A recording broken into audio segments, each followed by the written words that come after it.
here at Cloke and Dagger. Cloke and Dagger are a dual hero melee, 8 health each fighter. They have a move of 2 and 2 different effects, one for Cloke and one for Dagger. Umbro says, after you attack, if Cloke dealt at least 2 combat damage, your opponent discards 1 card. Refraction for Dagger says, after you attack, if Dagger dealt at least 2 combat damage, gain 1 action. First we have Light Force Barrage. This card's effects cannot be cancelled. It's a 7 attack, 2 copies, 3 boost. After combat, if you won the combat, your fighter takes damage equal to the amount of damage you dealt. Dark Force Dimension is a 4, and there are 2 copies, 3 boost. After combat, place the opposing fighter in any space your opponent discards 1 card. Channel the Dark is a 2-value any attack, 3 copies. After combat, if Cloke played this card, place the opposing fighter adjacent to Dagger and gain 1 action. Into the Void is a 2-value attack, 3 copies. During combat, you may boost this attack. Commanding Impact is a 5. After combat, draw a card, 3 copies. Fate, 3 copies, cancel effects on your opponent's card, 2-value versatile. Another 2-value versatile, Traverse the Dark Force, 2 copies. After combat, move each of your fighters up to 2 spaces. Into the Darkness is a 3-value versatile, 3 copies. After combat, choose one of the fighters in the combat and move them up to 3 spaces. The Living Light, 2 copies. 3-value versatile. After combat, if Cloke played this card to defend, Dagger recovers 2 health. If Dagger played this card to attack, Cloke recovers 2 health. Perfect Balance is a 4-value versatile, 2 copies. During combat, if Cloke and Dagger are both adjacent to the opposing fighter, the value of this card is 6 instead. 2-value Defense, any, 3 copies. The Living Shadow. During combat, if Dagger played this card, she swaps spaces with Cloke. Cloke is now the defender, and the value of this card is 4 instead. And then lastly, their only scheme, Chosen Fate, 2 copies. Deal up to 4 damage to one of your fighters. Your other fighter recovers that amount of health. Draw 2 cards. Cloke and Dagger are pretty weak fighters, so what's the best way we can optimize how they play? They have the Umbra and Refraction. It always goes off, so that's nice at least. It always goes off if you get 2 over. You know, they can't cancel it. Normally, I go for Refraction, but there are cases where Umbra is good as well. It's not like you just go for one and not the other. You do bounce back and forth. I find myself going for Refraction more often. If they only have about 3 cards, maybe, go for Umbra, because then they discard 1 and they have to play 1 to defend, so then they're only, stuck with 1 card in their hand.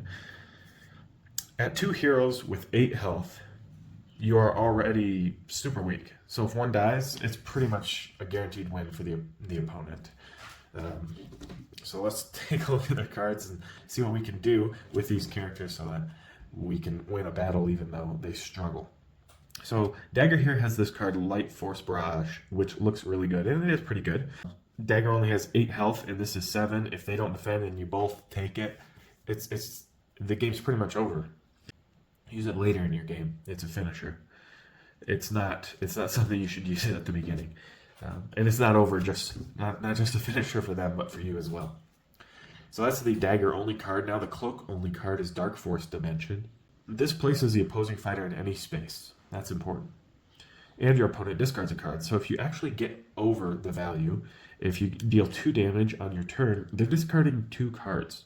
So it could get a double discard and lead into some gain actions if you place them next to Dagger and attack with Dagger and get over their defenses, or if they don't have defenses because you've discarded, you're able to chain some of these gain actions and use cards so that Dagger can play them instead of Cloke. Now, Channel the Dark is an any, but it's pretty much a Cloke card. It says if Cloke played this card, place the opposing fighter adjacent to Dagger and gain an action. So you want Cloke to play it, right? You want Cloke to play it and then lead into the some of the cards that Dagger will want to play, and especially her Refraction ability. Next here we have Into the Void. The sad thing about this card is it can only be boosted big with your good cards, so be very careful. Most of your values are 2s and 1s. Almost all of them except these 3s. So The most that this will be is a 5, which is pretty sad. But if you need to like continue and, and chain some stuff and even use one of these light forces, then do it if necessary. And that's just a downside to Into the Void anyway. So be careful about using that in boosting. Maybe there are some other cards and you just need to get over 1 or 2 so that you deal that 2 damage and get the discard. Okay, that'll give you the effect at least. So maybe it's worth it. But you're also discarding the card. Commanding Impact, this is your almost guaranteed 2 over the top, or 2 or more over the top of for your ability. So depending on the game state, who you're going to use this with is important. So be careful about that. And there are 3 copies of a 5, and you're drawing cards, so you're not wasting, and you're probably getting your ability. It's probably your best card in the deck. Okay, Fate, it's a cancel. Obviously, you just try to stay alive with these characters and not die. Traverse the Darkness. Yeah, this is probably the worst card in the deck and probably one of the worst ones in the game. The only thing good about it is that you get a little bit of positioning, right? Other than that, it is not good. Actually, you know what's good about it? That there's only 2 copies and not 3. Okay, Into the Darkness. Still not great, but I'd say just use it for positioning. It's better than this. At least it's 3 and 3. You'll find that they have super low values on most of their defenses, and they already have 8 health pool each, so they're going to die. Somebody's going to die quickly if the opponent really knows what they're doing, and even if they don't know what they're doing, it's often easy for them. The Living Light. This just depends on the game state, because, okay, if Cloak played this card to defend, Dagger recovers 2 health. If Dagger played this card to attack, Cloak recovers 2 health. So just depending on your health and the game state and what you want to do. Perfect Balance is a pretty good card. It's a 4 value. It's a 4 value versatile.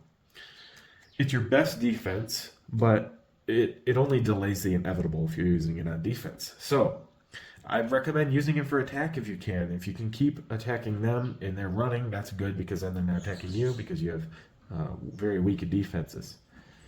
So you gotta use it before you die as well. Use it for an attack before you die, because if you don't, it's useless, right? The effect is useless if one of your characters are dead. I recommend having Dagger use it as the opponent might think that it's Light Force. So if you're playing both of these and they think it's Light Force, this can't be canceled. So they won't want to throw a feint out to this, and then the 6 would go through.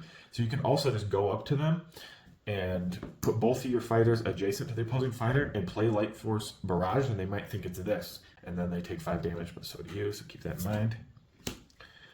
The Living Shadow.